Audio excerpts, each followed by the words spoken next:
नमस्कार दर्शकों। आज हम आप सभी को एक ऐसे भक्त की कहानी सुनाएंगे जिन्होंने श्री कृष्ण और रुक्मणी जी को ही लूट लिया। हरिपाल नाम के एक महान भागवत हुए थे। उन्होंने अपने गुरुजनों से पूछा, भगवत प्राप्ति का सरल उपाय क्या है। उनके गुरुदेव ने उत्तर दिया, संत सेवा। संत सेवा ही निश्चित रूप से भगवत प्राप्ति का उपाय है। जहाँ संतों की मंडली होती है वहाँ ईश्वर की कृपा अवश्य होती है। जहाँ संतों की मंडली होती है वहाँ भगवान का वास होता है। हरिपाल जी संतों की सेवा करने लगे। संत जन उनकी सेवा से प्रसन्न होकर एक दूसरे को उनकी सेवा के बारे में बताने लगे। धीरे धीरे उनकी सेवा की ख्याति दूर दूर तक फैलने लगी। अब केवल एक या दो संत नहीं बल्कि पूरी संत मंडली उनके यहाँ एकत्रित होने लगी। अन्य तीर्थों से आने वाले श्रद्धालु भी हरिपाल जी के स्थान पर रुकते, क्योंकि वहाँ संत सेवा और भगवत भजन का अद्भुत वातावरण था। हरिपाल जी संत सेवा में इतने तल्लीन हो गए थे कि जो उनके पास अन्न धन या संपत्ति थी वह सब धीरे धीरे समाप्त हो गई। संतों की भीड़ रोज बढ़ती गई। उन्होंने अपनी जमीन बेच दी, कीमती गहने बेच दिए और जो भी संचित संपत्ति थी उसे संतों की सेवा में लगा दी। अब स्थिति ये हो गई कि सेवा के लिए कुछ भी शेष नहीं बचा। जब संतों को भोजन कराने के लिए धन नहीं रहा तो उन्होंने बाजार से उधार लेना शुरू कर दिया। हजारों रुपए का कर्ज हो गया। उस समय 1000 रुपए की बहुत बड़ी महिमा थी। 1 रुपए में ही ढेर सारी सामग्री आ जाती थी। हरिपाल जी ने अपनी सारी संपत्ति साधु सेवा में लगा दी और जब बाजार से उधार लेना भी संभव नहीं रहा तो दुकानदारों ने कर्ज देने से इनकार कर दिया। अब वह दुकान पर गए तो दुकानदारों ने कहा, हरिपाल जी पहले का उधार चुका दीजिए, अब बाजार में आपको कोई कर्ज नहीं देगा। आपकी सारी संपत्ति समाप्त हो चुकी है। अब हरिपाल जी के घर में ऐसी कोई भी वस्तु नहीं थी जिसे बेचकर संतों को भोजन कराया जा सके। लेकिन संत मंडली दिन प्रतिदिन बढ़ती जा रही थी। कोई जय द्वारकाधीश का जय घोष कर रहा था तो कोई जय सियाराम और कोई हर हर महादेव। संतों की अलग अलग मंडलियां लगातार आती रहीं।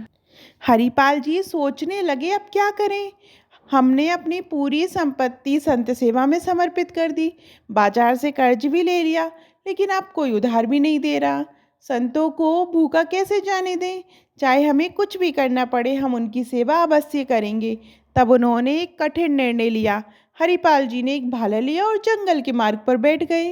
वे बलिष्ठ शरीर के थे, उनका तेजस्वी रूप देखकर ही लोग भयभीत हो जाते थे।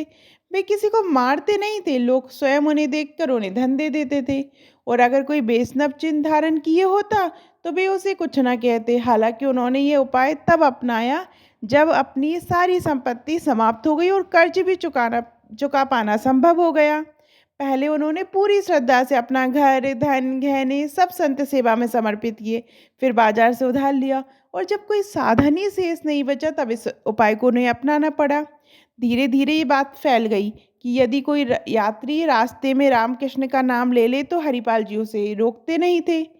लोग डर के मारे हाथ जोड़ते और रामकृष्ण का उच्चारण करते हुए निकल जाते। यात्रियों को पता था यहाँ डाकू भाला लिए खड़ा है, लेकिन ये भी समझ गए थे कि यदि तिलक लगा हो और मुख से हरि नाम निकले तो कुछ नहीं कहेगा। धीरे धीरे ये ऐसी स्थिति ऐसी हो गई कि जंगल से गुजरने वाला हर व्यक्ति तिलक लगाकर और नाम जपते हुए जाने लगा। भले ही वे अपने जीवन में पहले कभी हरि नाम का स्मरण ना करते हो, लेकिन इस मार्ग से निकलने के लिए वे अवश्य नाम को याद करने लगे। इस प्रकार हरिपाल जी के प्रताप से पूरे क्षेत्र में नाम संकीर्तन की धारा बहने लगी। लेकिन इस वजह से अब उनके लिए किसी को भी लूटना मुश्किल हो गया और फिर एक बार संत सेवा के लिए धन की कमी होने लगी। एक दिन बड़ी संख्या में संत मंडली हरिपाल जी के घर पहुंची। हरिपाल जी बड़े हर्षित हुए और अपनी पत्नी से बोले, आज तो हमारे भाग्य हैं, बड़े भाग्य हैं कि इतने संत हमारे घर पधारे। लेकिन अगले ही क्षण चिंता ने उन्हें घेर लिया। भोजन की कोई व्यवस्था नहीं है, बाजार से उधार लेना अब संभव नहीं है और हमारे पास कुछ भी नहीं बचा है। पत्नी ने कहा, घर में अन्न का एक भी दाना नहीं है, संतों को भूखा कैसे जाने दें, ये तो बहुत बड़ा अनर्थ हो जाएगा। हरिपाल जी ने कहा, क्यों ना पड़ोस से कुछ मांग ले। उनकी पत्नी आस पड़ोस में मदद मांगने गई, लेकिन जैसे ही वे किसी के द्वार पर पहुंचती और कहती संत आए हैं, लोग दरवाजा बंद कर लेते। पहले ही बहुत बार संत सेवा के नाम पर हरिपाल जी ने बहुत कुछ मांग लिया था, अब कोई भी कुछ देने को तैयार नहीं था।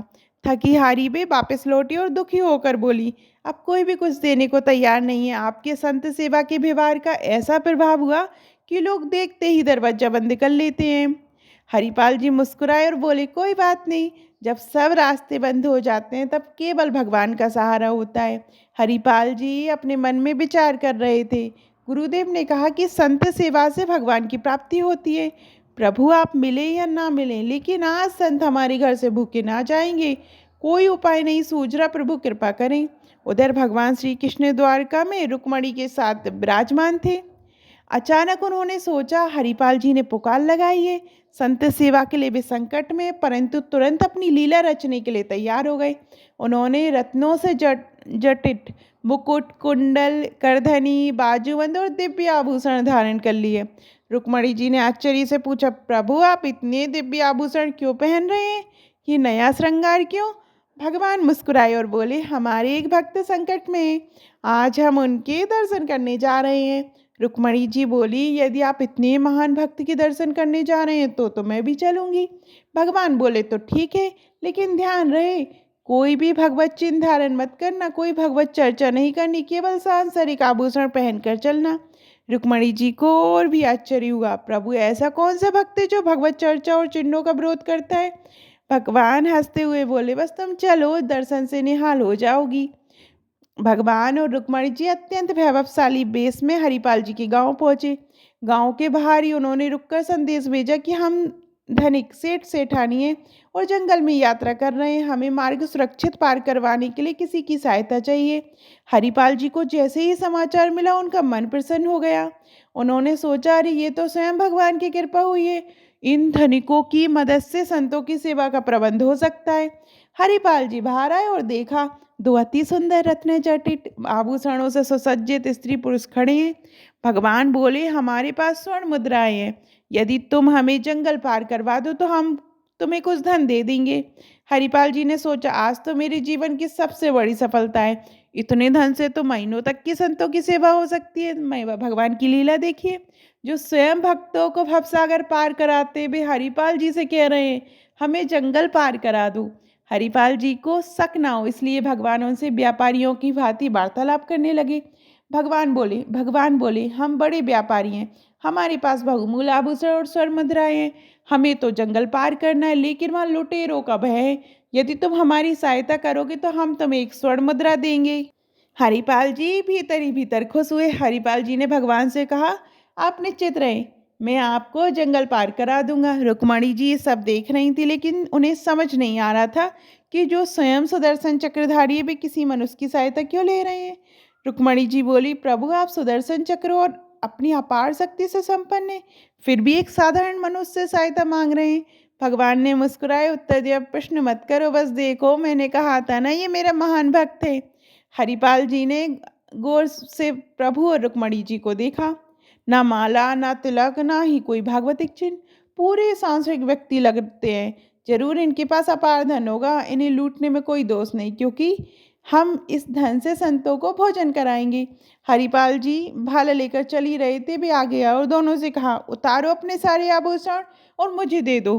भगवान ने रुक्मणी से कहा, उतारो अपने आभूषण और इसे दे दो। रुक्मणी ने कहा, हमने तो इसे अपनी रक्षा के लिए रखा था और यही हमें लूट रहा है, और आप भी कह रहे हैं कि इसे आभूषण दे दो।